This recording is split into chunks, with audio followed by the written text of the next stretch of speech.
இந்திய அணியோட தலையில இடிய இறக்கிட்டாங்க சவுத் ஆப்பிரிக்கான்னு சொல்லி அவனும் 111 ரனுக்குலாம் பொட்டலம் கட்டினது மட்டும் இல்லாமல் ப்ளஸ் 76 ரன் வித்தியாசத்தில் ஒரு அருமையான வெற்றியை பெற்று இந்தியாவோட அந்த செமிஃபைனல் கனவுக்கு இப்போ ஒரு முற்றுப்புள்ளியை வச்சிருக்காங்க. ப்ளஸ் இந்திய அணி செமிஃபைனல் போகுமா போகாதா?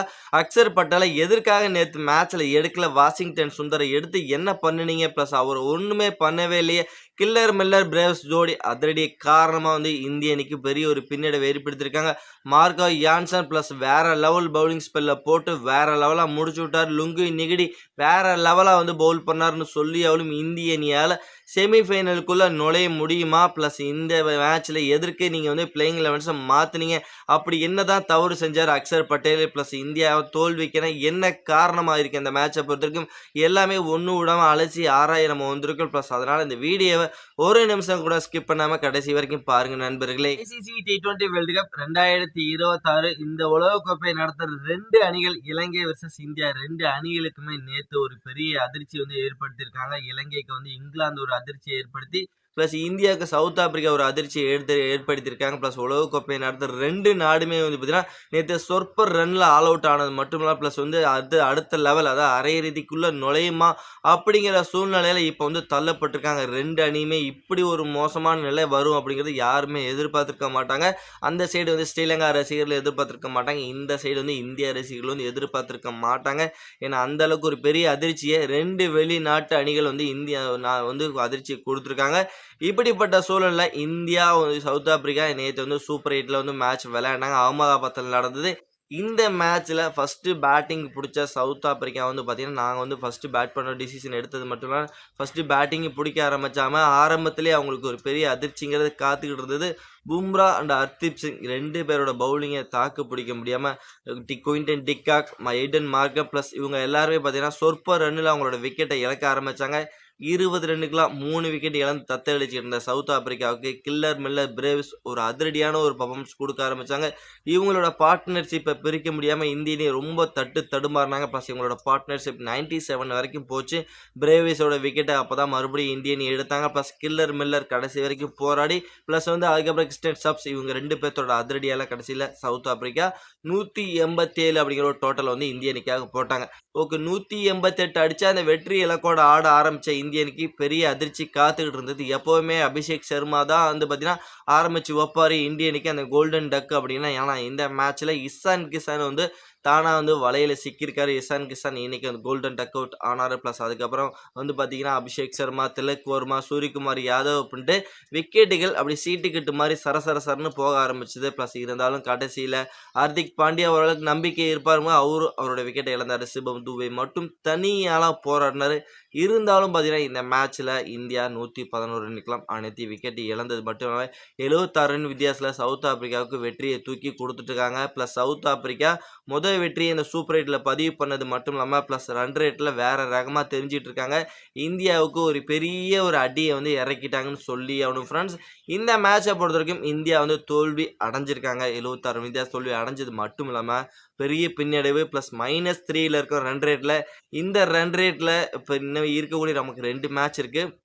இன்னும் ஒரு மேட்ச் வந்து பார்த்தீங்கன்னா ஜிம்பாப்வே கூட ஒரு மேட்ச் வந்து வருது. கடைசி மேட்ச் வந்து வெஸ்ட் இண்டீஸ் கூட இருக்குது. ப்ளஸ் வந்து அந்த 2 மேட்ச்லையும் இந்தியா ஒரு இமாலயா ஸ்கோர் அடிக்கணும். ப்ளஸ் வந்து கம்மி ரன்னில் அவங்கள சுருட்டணும். இல்லை வந்து பார்த்தீங்கன்னா வந்து அவங்கள கம்மி ரன்னில் சுருட்டி 10 விக்கெட் வித்தியாசத்தில் ஜெயிக்கணும். அது கம்மி ஓவரில் ஜெயிக்கணும். இந்த மாதிரி பெரிய பெரிய ஏதாவது ரெக்கார்டுங்கிறத கொஞ்சம் அதிகமாக பண்ணுனா அப்படின்னா மட்டும்தான் வந்து பார்த்தீங்கன்னா இந்த -3 ரன் ரேட் நமக்கு கொஞ்சம் ப்ளஸ் 100க்கு வர்றதுக்கு வாய்ப்பு அதிகமாகவே இருக்குது. அதை இந்திய அணி பண்ணுவாங்களா அப்படிங்கிற பெரிய கேள்வி இருக்குது. ஏன்னா அடுத்த மேட்ச் வந்து ஜிம்பாப்வே கூட இருக்குது. ப்ளஸ் அந்த மேட்ச்சில் என்ன ஒரு பர்ஃபார்மன்ஸ் பண்ண போகிறாங்க?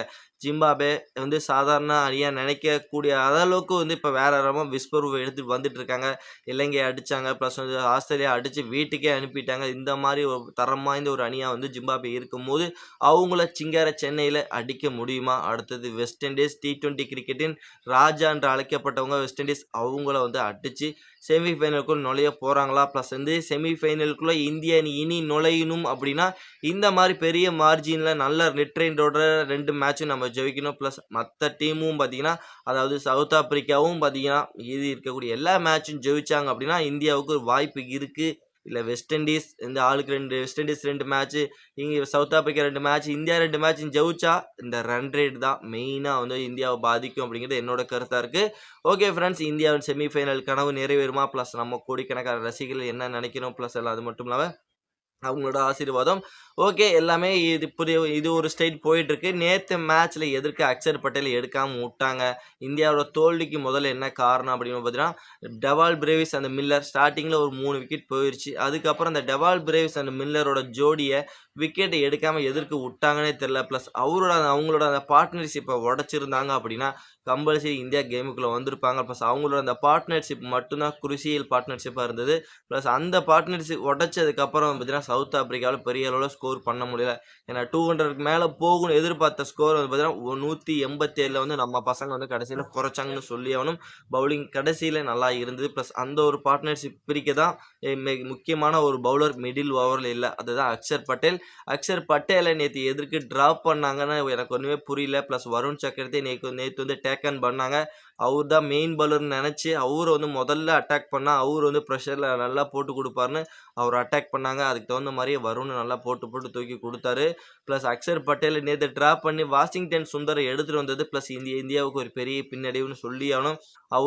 வாஷிங்டன்லேருந்து ஒரு பேட்டிங் பெர்ஃபார்மன்ஸும் வரல. பவுலிங்லயும் 2 ஓவர் தான் பவுல் பண்ணாரு. பிளஸ் அதுலயும் ஒரு பெரிய லெவல் பெர்ஃபார்மன்ஸ் பண்ணல. அவரு எதுக்கு நேத்து டீம்ல எடுத்தாங்கன்னு ஒண்ணுமே தெரியல டீம் மேனேஜ்மெண்ட். ஒரு டீம்ல எடுத்தது மட்டும் இல்லாம, அக்ஷர் பட்டேல் மாரி ஒரு தரம் வாய்ந்த ஒரு பிளேயர வந்து எதுக்கு மிஸ் பண்ணாங்க? பிளஸ் அவரு ஒரு வேற துணை கேப்டன். பிளஸ் வந்து நல்லா விளையாண்டுட்டு இருக்காரு. நல்லா இன்ஃபார்ம்ல இருக்கிறாரு. பிளஸ் சச் ஃபார்ம்ல இருக்காரு. பிளஸ் அப்படிப்பட்ட ஒரு பிளேயர் எதுக்கே டிராப் பண்றாங்கன்னு ஒண்ணுமே புரியல. வாஷிங்டன் சுந்தர் எடுத்ததுனால ஒரு யூஸுமே இல்ல. பிளஸ் அவருக்கு வந்து குஜராத் டைட்டன்ஸ்ல விளையாடுறாரு. பிளஸ் அந்த ஹோம் கிரவுண்ட் அவர் நல்லா ரீட் பண்ணியிருப்பாருன்னு நெனச்சு தான் ஆனா அவங்க எடுத்திருப்பாங்களே தவிர, மத்தபடி எந்த ஒரு காரணம் கிடையாது. பிளஸ் அந்த ஒரு காரணம் அவரு ஒண்ணுமே பண்ணவே இல்லையே! அதுக்கு அக்ஷர் பட்டேலே உள்ள வந்திருக்கலாமே. அக்ஷர் பட்டேலாவது பேட்டிங்ல நல்லா விளையாண்டுருப்பாரு. பிளஸ் பவுலிங்ல எப்படியாவது விக்கெட் எடுத்து குடுத்துருப்பாரு. சவுத் ஆப்பிரிக்கா 2024 ஃபைனல் மறந்திருக்க மாட்டீங்கன்னு நெனைக்கிறேன். இந்த மாரி ஒரு தரம் வாய்ந்த ஒரு வீரரை எதுக்கு தான் ட்ராப் பண்றீங்க? நல்லா போயிட்டு இருக்க ஒரு டீம எதுக்கு தான் இப்படி வந்து பார்த்தீங்கன்னா கெடுக்குறீங்கன்னே தெரியல. பிளஸ் வந்து நல்லா செட்டான ஒரு டீம பிளேயிங் 11ஸ்ல மாத்துனா இந்த மாரி தான் இந்திய அணிக்கு ஒரு பெரிய ஒரு பின்னடைவு ஏற்படுங்கிறது இந்த மேட்ச் ஒரு பெரிய உதாரணமா இருக்கு. இந்திய அணி தோல்விக்கு இதுதான் காரணங்க. பிளஸ் வந்து பேட்டிங்ல அந்த விக்கெட்ட வந்து நம்ம பிரிச்சிருந்திருக்கணும். பிளஸ் அந்த இடத்துல ரன்ஸ்ங்கிறது அதிகமா போஸ்ட் பண்ணிட்டாங்க. பிளஸ் அது மட்டும் இல்லாம ஸ்டார்ட்டிங்ல நமக்கு ஒரு இன்னமும் பெரிய பின்னடைவு இருந்துகிட்டு தான் இருக்கு. எஸ்பெஷலி நம்மளோட ஓப்பனிங் பேட்ஸ்மேன் வந்து ஒண்ணு அபிஷேக் வந்து அவுட் ஆவுறாரு. இல்ல வந்து பார்த்தீங்கன்னா இஷான் கிஷன் அபிஷேக் சர்மாவோட அந்த ஒரு வந்து பார்த்தீங்கன்னா, சாபம் வந்து நேத்து இஷான் கிஷன தொட்டுக்கிச்சு. பிளஸ் இருந்தாலும் அபிஷேக் சர்மா நேத்து ரன் கணக்க தொடங்குனாரு. பிளஸ் அவரோட அதிரடி இருக்கும்னு நெனச்சா, மறுபடியும் அவரோட அவுட் ஆஃப் ஃபார்ம் வந்து அப்படியே கன்டின்யூ ஆயிட்டு இருக்கு. பிளஸ் இவரு அபிஷேக் சர்மாவால இந்திய அணிக்கு ஒரு பெரிய பின்னடைவு. ஆரம்பத்துல அந்த ஓப்பனிங் ஜோடி பெரிய ரன்ஸ் அடிக்கல அப்படின்னா, இந்திய அணி எந்த அளவுக்கு ஒரு தடுமாறுறாங்க அப்படிங்கிறது நேத்து நம்ம வந்து பார்த்தோம். பிளஸ் வந்து விக்கெட்ட காப்பாத்திக்கணும் அப்படின்னு நெனச்சு, நேத்து ரன் ரேட்ல பெரிய மைனஸ் பண்ணிட்டாங்க. பிளஸ் இப்ப நெட் ரன் ரேட்ல இந்தியா பெரிய ஒரு பின்னடைவுல இருக்காங்க.